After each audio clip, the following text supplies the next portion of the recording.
করছি। ভারত আমাদের আজকে সীমান্তে যেভাবে পাখির মতো মানুষকে গুলি করে মারছে, আমাদের সীমান্তে তারা ঢুকে আমাদের কৃষকদেরকে মেরে ফেলছে, এবং ভারত আমাদের উপর গত 17 বৎসর প্রেসিডেন্ট শেখ হাসিনা তার নেতৃত্বে আমাদের বাংলাদেশে যে কর্তৃত্ব চালিয়েছে, তা আমরা এই ব্যাপারে আমরা 17 বৎসর ভারতের বিরুদ্ধে আন্দোলন সংগ্রাম করেছি। এরপরে মাত্র 22 থেকে 25 দিন এই দেশের ছাত্র জনতা, কৃষক শ্রমিক থেকে শুরু করে সমস্ত লোক যখন রাস্তায় নেমে আসতো, তখন আওয়ামী লীগের নেত্রী শেখ হাসিনা বাংলাদেশ থেকে পালিয়ে চলে গেলেন। তারপরে আমরা কি দেখতে পেলাম? ভারত সবসময় আমাদের উপর তারা বিভিন্ন ষড়যন্ত্র চালিয়ে যাচ্ছে।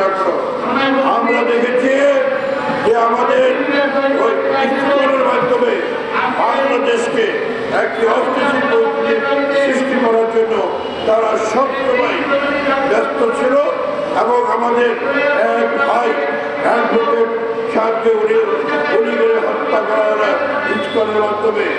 এরপরে আবার আমরা দেখতে পেলাম নব্য যে আজকে আমার পিছনের সচিবালয়, এই সচিবালয়ে তারা আগুন দিল। গভীর রাত্রে কারা ঢুকলো? আমরা এই প্রশ্ন আমরা জিজ্ঞেস করতে চাই এই বর্তমান অন্তর্বর্তীকালীন সরকারকে, আপনারা অতি শীঘ্র এই সচিবালয় যারা আগুন লাগিয়েছে আপনারা বের করুন। আজকে 3 দিন হয়ে গেল, কোনো সারা শব্দ নাই। এটা কিসের আলামত? আমরা স্পষ্ট ভাষায় বলে দিতে চাই, এই সমস্ত যারা ভারতের নির্দেশে এইসব করছে এদেরকে উদ্ঘাটন করুন। আর না হয় সামনে যে জাতীয় নির্বাচন আসবে, সেই নির্বাচনগুলো সঠিকভাবে আপনারা করতে পারবেন না। আমরা চাই এই সকল যারা আজকে বাংলাদেশে বিশৃঙ্খলা সৃষ্টি করছে, বাংলাদেশের মানুষকে অশান্তিতে রাখছে, এদের বিরুদ্ধে আপনারা যথাযথ ব্যবস্থা নিন।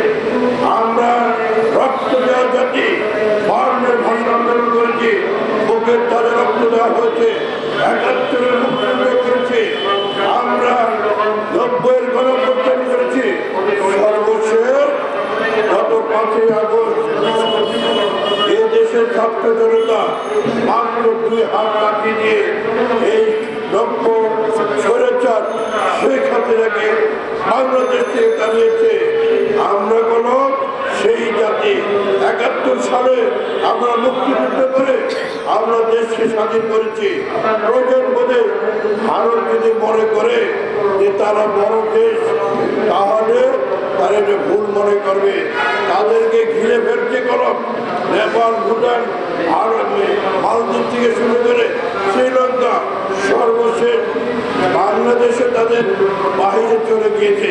তারা নিজেরাই কোনো ঘেরাও হয়ে গিয়েছে, এবং তারা যদি এখনো তাদের সেই অবস্থান থেকে চলে না আসে, গণতান্ত্রিক পর্যায়ে না আসে, তাহলে ভারতকে তাদের মাসুল দিতে হবে, এবং বাংলাদেশের উপর অত্যাচার জুলুম করছে 17 বছর।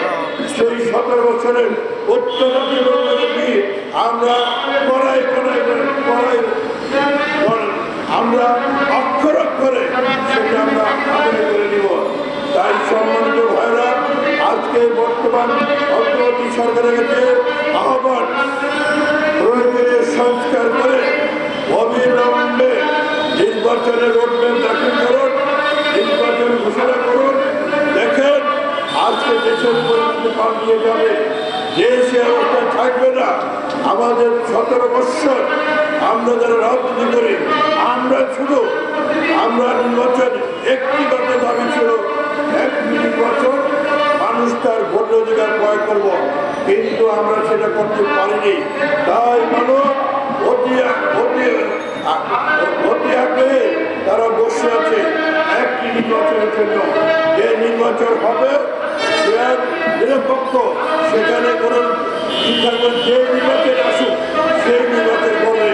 আরেকটি কথা দেখতে পেলাম কি আমরা, যে বর্তমানে কিংস পার্টি তারা বলে বাংলাদেশের বিএনপি নেবে।